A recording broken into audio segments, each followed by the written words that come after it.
Salut à toutes et tous, on est de retour pour cette deuxième vidéo dans cette série sur le fonctionnement des machines de muscles avec une approche mécanique.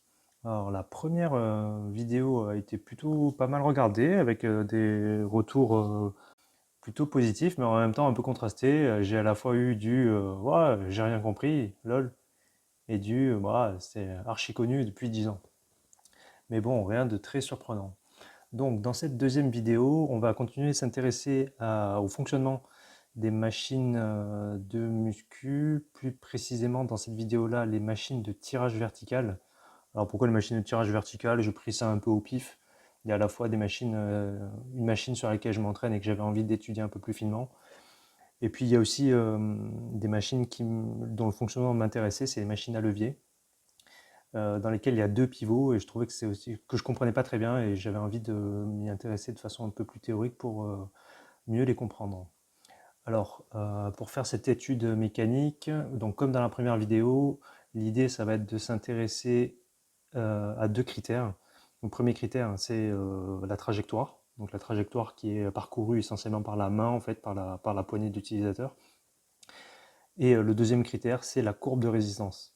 Et par courbe de résistance, je veux dire le fait que la résistance qui est procurée par la machine, ou procurée par les disques qui sont positionnés sur la machine, cette résistance, elle est variable au cours du mouvement en fonction de si on est au début, au milieu ou à la fin du mouvement.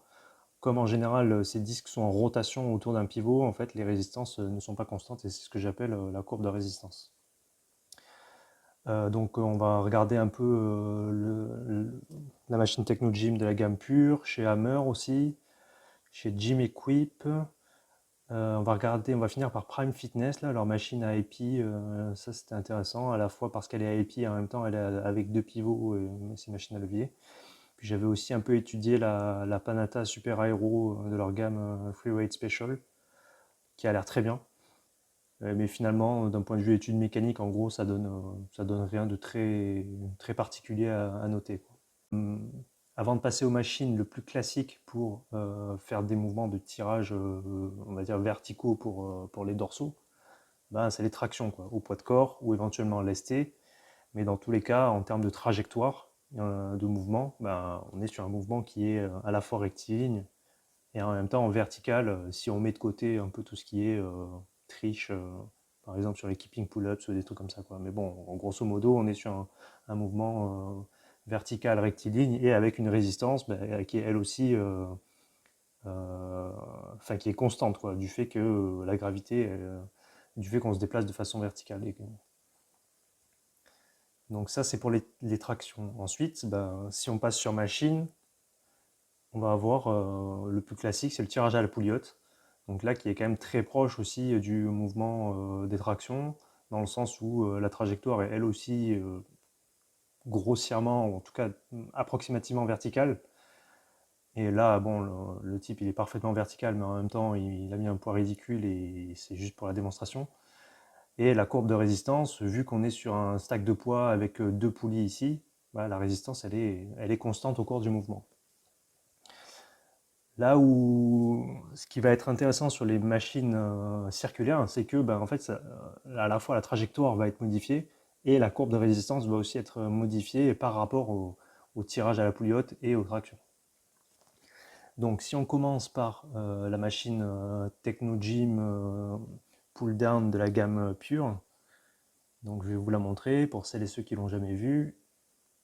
Donc là, le type se lève pour venir prendre le poignet. Effectivement, les poignets en position d'attente, elles sont très hautes. Il se repositionne. Et là, il tire en s'arrêtant à peu près au niveau un peu en dessous du menton. Et on voit qu'il a un petit peu tendance à partir vers l'avant en en position haute. Donc on voit que sur cette machine-là, bah, il y a un pivot en fait. Et à la fois les poignets sont en rotation autour de ce pivot. Et les disques, donc qui sont de l'autre côté, sont eux aussi en rotation autour du même pivot. Et donc dans la vraie vie, le pivot il est représenté par un palier. Donc là, j'ai représenté la machine sur GeoGebra. Donc j'ai eu la chance de trouver une représentation 3D de la machine et donc de pouvoir représenter dans les bonnes proportions la machine de tirage. Donc là, on s'assoit sur le siège ici, la poignée utilisateur elle est là-haut, les disques sont ici, et donc là, au départ, on est en position de butée. Ce qu'on fait, c'est que d'abord, dans un premier temps, on va tirer pour pouvoir se mettre en position un petit peu de départ, comme il a fait le type. Donc voilà, on va commencer là, et on va faire ce mouvement, dont on va voir qu'il est... alors en termes de mouvement, là on voit bien qu'il est circulaire. Et effectivement, quand on est en position haute, on voit que ça nous emmène vers l'avant, légèrement. Donc c'est pour ça qu'on voit que le type qui fait la démonstration a légèrement tendance à partir vers l'avant. Donc ça, c'est pour des questions de trajectoire. Et en termes de courbe de résistance, donc là c'est écrit ici, ce que j'appelle courbe de résistance, c'est la variation de la courbe de résistance. Par construction, dans mon calcul, elle passera forcément par 100%, c'est-à-dire que 100% c'est la position, c'est le moment où la résistance qui est procurée par la machine est maximale sur la trajectoire. Et cette valeur, elle est indépendante du fait que les leviers ne sont pas forcément de la même longueur ou des choses comme ça. Ça, je n'en tiens pas compte dans le calcul de la courbe de résistance. Donc quand on est en position de départ, ici, on est plutôt autour de 95%. Quand on commence à tirer et à peu près au milieu du mouvement, on va atteindre 100%. Donc on atteint 100% au moment où le bras de levier résistant, ici, est à l'horizontale. Et puis quand on va continuer de tirer, on va passer l'horizontale et on va arriver à peu près dans cette position-là. La courbe de résistance va diminuer autour de 90%. Du coup, voilà, pour cette machine-là, la courbe de résistance, elle forme un genre de U inversé. Où on est au début autour de 95%, on passe par 100% et on redescend à 90%. Donc voilà, intuitivement, moi j'avais, en tout cas expérimentalement, j'avais l'impression que la variation de résistance était plus grande. Mais apparemment c'est pas le cas. Bon, modulo si on prend pour hypothèse ces positions de départ et d'arrivée, ce qui est pas forcément, elles sont pas forcément exactes, elles vont dépendre de chaque personne qui va s'entraîner dessus en fonction de la longueur des bras, de la taille de la personne, etc. Donc maintenant, si on passe sur la machine Hammer Strange, donc cette machine Hammer Strange, c'est une machine double. Donc là, le bonhomme, il est sur la position de tirage vertical, on va dire. Et à une autre position, on est assis de l'autre côté et dans l'autre sens, où on est sur une position de développé incliné. Donc ça, c'est la machine que Gundil a chez lui.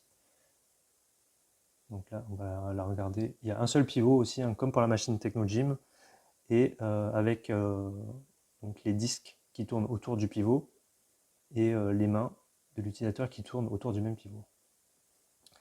En termes de trajectoire, on va le voir sur l'autre vue. Voilà, sur cette vue, les poignées sont indépendantes et la trajectoire est légèrement divergente.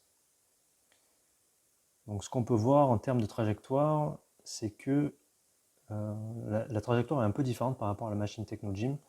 On est sur un mouvement qui est plus proche qui est, je dirais, un peu hybride entre un mouvement de tirage vertical et un mouvement de tirage horizontal, dans le sens où en position d'arrivée, ici, la main n'est pas au niveau du menton, elle est quand même plus basse et plus proche du sternum. Donc ça engendre une amplitude plus grande, et là je vais la représenter ici. Donc là on est en position de départ, et la main est ici, hein. Moi j'actionne celui-là, mais il ne faut pas se tromper, hein. La main est en dessous.